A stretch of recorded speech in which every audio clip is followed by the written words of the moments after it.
you first, if I may, and just ask you to explore the macro view on the narrative that's emerging in corporate governance, how things are moving. Are they moving too slowly or too fast?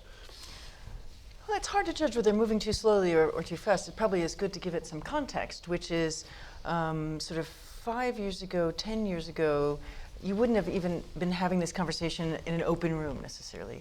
The boardroom tends to be a fairly black box room, fairly opaque, and board members we sort of keep to ourselves. We go in a room, the doors close, and people don't know necessarily what we're doing, and they're not familiar with what a boardroom does. But more and more we see boardroom issues on the front page of not just financial papers, but in the business section and other sections of regular newspapers, if anyone reads newspapers as much, or at least digital. I hope they still do. I hope so too.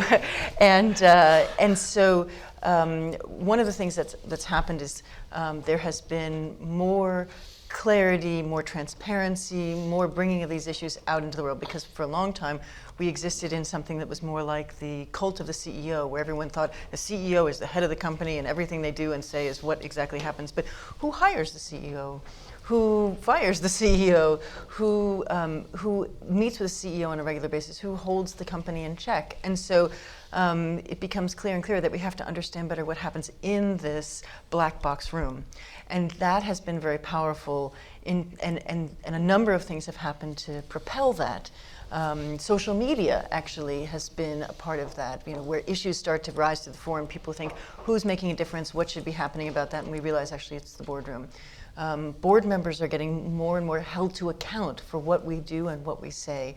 And I know that as a board member, my job has changed over the past several years. It's no longer good enough to skim the papers and fly in, ask a couple of questions, have a slap-up lunch, and go home. We now must engage more, because it's our job to ask the hard questions and make sure that we're holding the company to account, both on the stargazing side, what happens in the distance and strategic side, and also on the grounding side, which is the sort of tick boxy stuff to make sure that the company is following the rules, that they are following the law, and so on. So there's been a huge shift in how the world sees companies, how the world sees the role of the board, and also holding the board to account. So things were opaque, but are they now transparent? They're not transparent yet.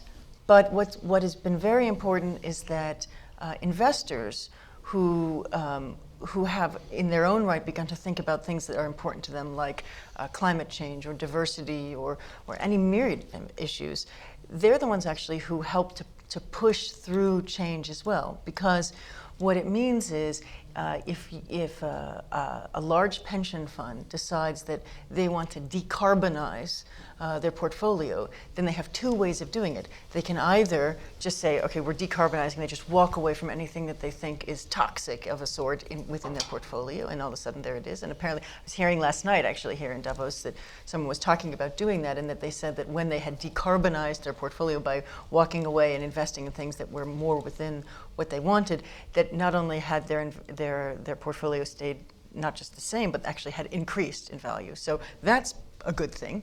And the other way is for investors to engage. So rather than walking away, try to pressure or move the needle in some way to get a company or the portfolio of companies to think more carefully about things like climate or diversity. Thank you, Lucy. Barbara, to what degree is corporate governance a factor when you're weighing your investment decisions? You're one of the largest investors in the USA. Right. So it's very important when you're thinking about asset management companies to understand the business mix of the products that they offer, to be able to even answer that question.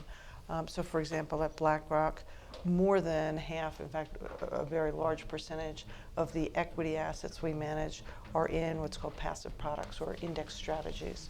So what does that mean? It means that if it's in the index, we're going to own it. And we're not in the position to say, we like your governance, we don't like your governance, we're going to sell you if we don't like your governance. As a result, we feel an even stronger obligation to engage. And as Lucy said, it's not a black and white.